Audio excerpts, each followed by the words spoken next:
தமிழ் மக்கள் இன்றைக்கு ஒரு தெளிவுக்கு வந்து விட்டார்கள்.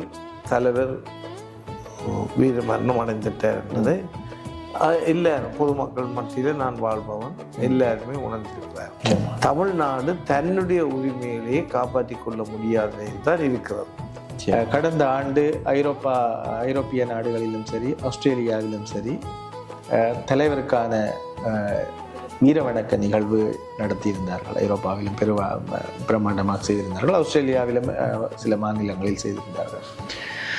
அதனைத் தொடர்ந்து இந்த வருடம் விடுதலை புலிகள் அமைப்பு ஆரம்பிக்கப்பட்ட 50வது ஆண்டு பொன்விழா, அதுவும் ஐரோப்பாவில் பிரம்மாண்டமான முறையில் நடத்தியிருப்பது அண்மையான காணொலிகளை பார்க்கக்கூடியதாக இருப்பது. சிட்னி போன்ற ஆஸ்திரேலியா மாநிலங்களிலேயும் அது செய்திருக்கின்றன. இந்த 2 நிகழ்வு ஒப்பீட்டளவில் அதிகப்படியான ஈழத்தமிழர்கள் புலம்பெயர்ந்து வாழ்கின்ற கனடாவில் இந்த 2 நிகழ்வுகள் நடத்தப்படவில்லை. இதற்கு என்ன காரணம்? ஏன் இவ்வாறான நிகழ்வுகளை முன்னெடுக்காமல் இருக்கிறார்கள்? மாறாக இந்த எதிர்பார்ப்பாட்டங்களாக இருந்தாலும் சரி, அதாவது நாங்கள் தான் இந்த அமைப்பின் பிரதிநிதிகளாக இருக்கிறோம் என்ற மாதிரியான வெளிப்படுத்துகையை செய்கின்ற அதேவேளை இவ்வாறான நிகழ்வுகளை செய்யாமல் இவர்கள் பின்னிப்பதற்கான காரணம் என்னவாக இருக்கும்? உண்மையில் அவர்கள் ஏன் பின்னிக்கிறார்கள் என்றது அவர்களுக்குத்தான் தெரியும். நான் சொன்னால் அது கற்பனை போக்காக இருக்கும். என்றால் இப்படியான விஷயத்தில் அந்த உண்மை நிலையை கண்டறிய வேண்டியது முக்கியம். அவர்களே நீங்கள் அதை செய்ய பின்னிக்கிறீர்கள் என்பதை நிச்சயமாக இந்த ஊடகங்கள், அதற்கு பின்னால் நிற்கிற ஊடகங்கள் அவர்களிடம் இப்போ என்ன போட்டி கேட்கிற மாதிரி கேட்க வேணும். ஏன் என்ன காரணம் சொல்லுங்க சொல்லுவோம். என்ன பொறுத்தளவில் தமிழ் மக்கள் இன்றைக்கு ஒரு தெளிவுக்கு வந்து விட்டார்கள். தலைவர் வீர மரணம் அடைந்துட்டார் என்பதை எல்லாரும் பொதுமக்கள் மத்தியில் நான் வாழ்பவன் எல்லாருமே உணர்ந்திருக்கிறார். அந்த அடிப்படையில் அதை நாங்கள் முன்னெடுத்து சரியான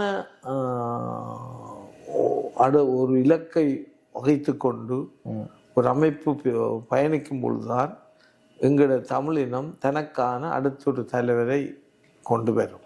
நிச்சயமாக அப்படி ஒரு நோக்கில் தான் நாடு கடந்த அரசு நான் மலேசியாவில் உருவாக்கிறதுக்கு முன்னின்று உழைத்தேன். அது எவ்வளவு தூரம் இதில் இருக்கிறவர்கள் அதை விளங்கி கொண்டு முன்னெடுத்து கொண்டு போகிறார்கள் என்பதை எனக்கு இன்றைக்கும் கேள்விக்குறி. எல்லாரும் ஒரு துரோகமானுக்கு அதை நோக்கிய விசுவாசம் இருக்கிறது. ஆனால் செயல்பாடு எனக்கு முழுமையாக இல்லை. அவர்கள் இன்னும் வேறு விதமாக செயல்பட வேணும் என்பது இதொரு பெரிய குறைபாடாக இருக்கிறது எங்கள் மத்தியில். இந்த இதனால என்ன நடந்தது என்றால், மக்கள் பல்வேறு காரணங்களால், நான் இங்கே என்னை கூப்பிட்டு ஒரு முறை இங்கே உள்ள அமைப்பினர் எல்லாரும் மட்டுக்கூட்ட தீர்மானத்தை திருப்பி வாக்கெடுக்க போகிறோம் என்று நான் பேசினேன். என்ன காரணம் பேசி போட்டு வந்துட்டேன். அதில் கூட சொன்னேன், நீங்கள் சில விஷயங்களை செய்யாவிட்டால் மக்களை சிதைச்சி போடுவீர்கள் அன்று சொன்னேன். அன்றைக்கு 2009ஆம் ஆண்டு மட்டுக்கூட தீர்மானம் எடுக்கணும் என்று வெளிக்கிடைகளே சொன்னேன். சிறப்பியல் மக்களை இப்படி செய்யுங்க. இன்றைக்கு மக்களை சிதைச்சாச்சு. சிதைச்சா மீனிங் கருத்து மக்கள் இவர்கள் எல்லாரும் போலிகள், எந்த ஒரு விடயத்தை முன்னெடுக்க முடியாத நிலைமை இருக்கிறது. காரணம் இவர்கள் போலிகள் என்ற ஒரு எண்ணத்தை மக்கள் மத்தியில நாங்கள் நிறையவே கொடுத்துட்டோம். இதுதான் ஒரு காரணமோ? அண்மையில் நடைபெற்ற தமிழக தேர்தலில், அதாவது தமிழ்நாட்டில் சொல்லுவார்கள் தமிழ்நாட்டு தலைவர்களை தமிழ்நாட்டு தமிழ் மக்கள் சினிமாக்குள் தடுகிறார்கள் என்று. இன்று இதுதான் காரணமோ? எமது மக்கள் எமக்கான தலைவர்களை தமிழ்நாட்டில் தேடுவதற்கான காரணம்? அது வேடிக்கையான விடயம். தமிழ்நாட்டை காப்பாற்றவே தமிழ்நாட்டு அரசியல்வாதிகளால் முடியாமல் இருக்கிறது. தமிழ்நாட்டில் இன்றைக்கு இவர்களுக்கு அரசியல் தெரிஞ்சு பேசுகிறார்களா தெரியாமல் பேசுகிறார்களா எனக்கு முடியாது, துப்புரவா தெரியாது. தமிழ்நாடு சும்மா குரலை வைக்கலாமே ஒழிய அதுக்கு மீறி எதுவும் செய்ய முடியாது. தமிழ்நாடு தன்னுடைய உரிமைகளையே காப்பாற்றி கொள்ள முடியாத நிலையில் தான் இருக்கிறது.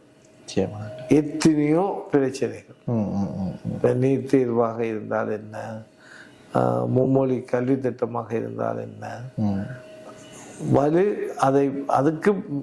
அதேக்கே போராட வேண்டி இருக்கிறது.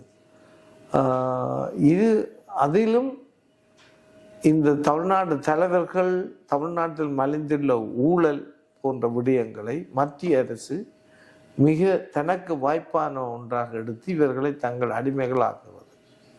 இது அடுத்த நிலைமை. இந்த நிலையில் எவ்வாறு அவர்கள் எங்களுடைய பிரச்சனை என்றது ஒரு பிரச்சனை. இரண்டாவது விடயம், தமிழர்களுக்கான அங்க ஒரு பெரிய உரிமை கிடைப்பது தமிழ்நாட்டுக்கும் வலி சேர்க்கும் அதை போல என்பதை இந்திய மத்திய அரசாங்கம் கவனத்தில் வச்சிருக்கு. மூன்றாவது பிரச்சனை, ஈழத்தில் உள்ள தமிழர்கள் பிரச்சனை தீர்ந்தால் ஸ்ரீலங்கா அரசாங்கத்தை தான் கையாளுவதற்கு அது ஒரு துரும்பாக அது நெடுக பயன்படுத்தி கொண்டு இருக்கிறது. எனவே அவர்கள் அதை தங்களுக்கு தேவையான பொழுது எடுத்து பேசுவார்கள் ஒழிய அதுக்கு எங்கால் பேச மாட்டார்கள். கோதபாயா சிறப்பாகவே மோடிக்கு முன்னாலே சொன்ன, நாங்கள் 13 அமெண்ட்மெண்ட்டை இம்ப்ளிமெண்ட் பண்ண மாட்டோம், இந்திய இலங்கை ஒப்பந்தத்தை எது செய்ய மாட்டோம். டெல்லியில் வச்சு தான் நான் சொன்னான், நீங்கள் என்ன பேசுறீங்க, அதுக்கு என்ன பதில் கழிச்சீங்க? ஒன்றுமில்லை, ஒன்றுமே சொல்ல இல்லை. அப்போ இந்திய மத்திய அரசாங்கமே அதை வாய் மூடிக்கொண்டிருக்கிறது. காரணம், அவர்களுக்கு அது தேவை. இந்த பூகோள ரீதியான இந்த பிரச்சனைகளை பூகோளத்தில் இது மாறும் அந்த ஒரு கனவுலகில் நாங்கள் இருக்கிறோமோன்று கூட எனக்கு தெரிகிறது. எனவே இந்தியாவை நம்பி அல்லது இந்திய தமிழ்நாட்டு அரசியோ, தமிழ்நாடு அரசியல் தமிழர்களுக்கு ஆதரவாக இருக்கலாம், ஆனால் அவர்களால் ஒன்றுமே செய்ய முடியாது, ஒன்றுமே செய்ய முடியாது. இதுதான் உண்மை. இந்த உண்மையான இதை தெரிஞ்சு கொண்டு நாங்கள் வாழ வேண்டுமே ஒழிய, எங்களுக்கான பாதையை அமைக்க வேண்டுமே ஒழிய, அவர்களுடைய ஆதரவு எப்பவும் இருக்கிறது. அங்கே தலைமையை தேர்றது ஒரு யோசனம் இல்லை.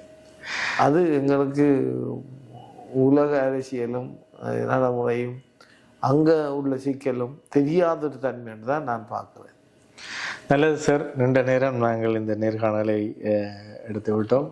நிறைய விடயங்கள், இதுவரையும் நாங்கள் அறிந்திராத விடயங்கள், அல்லது கட்டாயம் பேசப்பட வேண்டிய விடயங்களை நீங்கள் எங்களுக்கு தெரியப்படுத்தியிருக்கிறீர்கள். மிகப்பெரிய நன்றி. தொடர்ந்து உங்கள் பயணங்கள் தொடர வேண்டும். அதற்கு எல்லாம் வல்ல இறைவன் உங்களுக்கு நிறைந்த தேக ஆரோக்கியத்தையும் மன உறுதியையும் தர வேண்டும் என்று இந்த நேரம் வேண்டிக் கொண்டு விடைபெறுகின்றோம். நன்றி சார், நன்றி, வணக்கம். நன்றி, வணக்கம். ஒரு பழைய நான் மறந்துவிட்ட அல்லது அது கடந்த விடயம் அது பேசிக்கொண்டிருப்பதால் இந்த பயனும் இல்லை என்று கருதுகிறவன் நான். ஆனாலும் உங்களோட கேள்வி மூலம் அவற்றை எடுத்து செல்ல வேண்டிய ஒரு தேவை ஏற்பட்டு விட்டது. இதில் யாரையும் நான் குறையாக பார்க்கவில்லை. இதுகளெல்லாம் சில சந்தர்ப்பங்களை நாங்கள் தவற விட்டு விட்டோம் என்பதை தான் நான் சுட்டி காட்டுறேன். நாங்கள் போக வேண்டிய பாதையில் சந்தர்ப்பத்தை தவற விட்டு விட்டோம். நான் கூடுதலாக எந்த ஒரு அரசியல் தலைவரும் எங்களுக்காக இனத்துக்காக போராடினவர்கள் போலிகள் அல்ல. ஆனால் அவர்கள் ஏன் தவற விட்டார்கள், தவற விட்டதனால் வந்த பயன்களை பற்றி தான் நான் சொல்லியிருக்கிறேன். நிச்சயமாக அந்த கண்ணோட்டத்தில் மாத்திரம் இதனை பார்த்து கொள்ள ஒன்று வேண்டிக் கொண்டு வாய்ப்புக்கு நன்றி கூறி விடைபெற்றுக் கொள்கிறேன். நன்றி, வணக்கம். நன்றி சார், நன்றி சார்.